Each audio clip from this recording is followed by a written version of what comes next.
আমরা simple complex compound যেটা আমরা সেন্টেন্সের অ্যাকর্ডিং টু স্ট্রাকচার সেন্টেন্সকে আমরা যে তিন ভাগে ভাগ করেছি সেটা আমরা আলোচনা করব, যেটা অলরেডি তোমাদের ক্লাসে বুঝিয়েছি। যেটা শুধুমাত্র লিখে দেওয়া হয়েছে, বোঝানো হয়নি, আমরা বোঝাই দিচ্ছি। তাহলে আমরা বলছি কি অ্যাকর্ডিং টু স্ট্রাকচার সেন্টেন্স কত প্রকার? তিন প্রকার।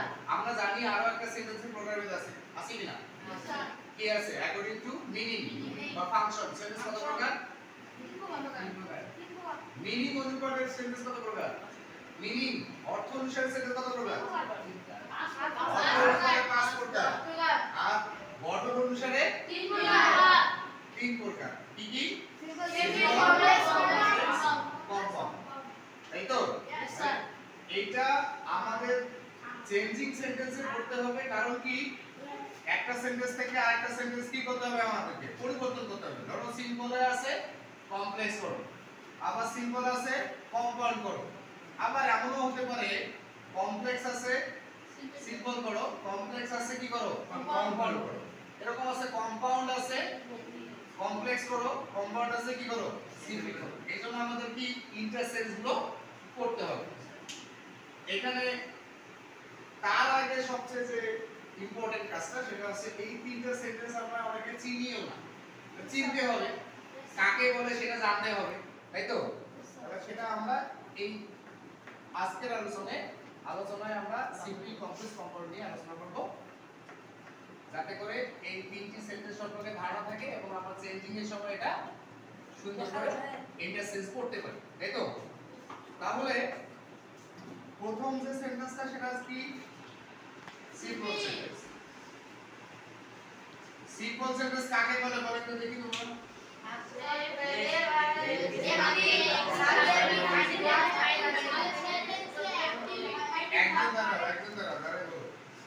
যে সেন্টেন্সে একটি সাবজেক্ট ও একটি ফাইনাইট ভার্ব থাকে তাকে সিম্পল সেন্টেন্স বলে। গুড, তার জন্য একটা হাত তালি দেন।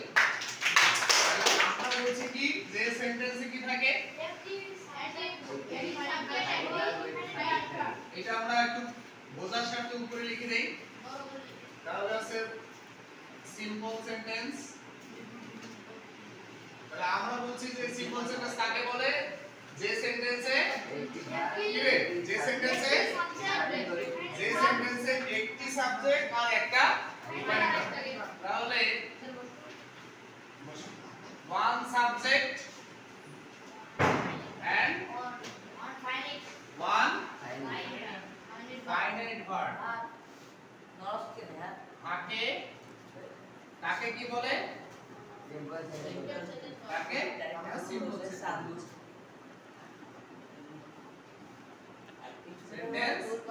বলে।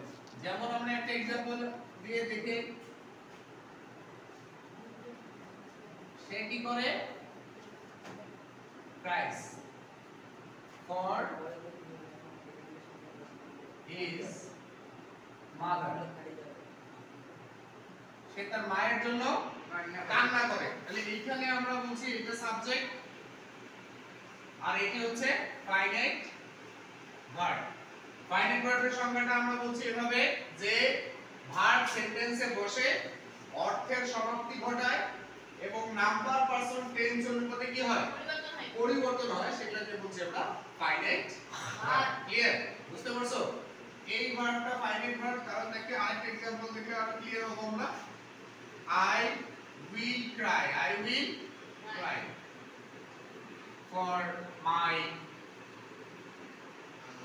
for my mother। তাহলে এই ভার্বটা এখানে দেখো will cry, এখানে cry is হবে cries, থার্ড পারসন সিঙ্গুলার নাম্বারের কারণে আমরা এখানে কি করব? ভার্বের সাথে s অথবা es যুক্ত করব। আবার যদি এটি আমরা অন্য টেন্সে করি, পাস্ট টেন্সে করি, তাহলে I cried for my mother। তাহলে এখানে দেখো cried v2, এখানে ফিউচার টেন্সে one, এখানে লিখছি আমরা one। তাহলে এই ভার্বটা কি হচ্ছে? রূপের পরিবর্তন হচ্ছে কিনা বলো? এই ভার্বটাকে আমরা বলবো ফাইনাইট ভার্ব। তাহলে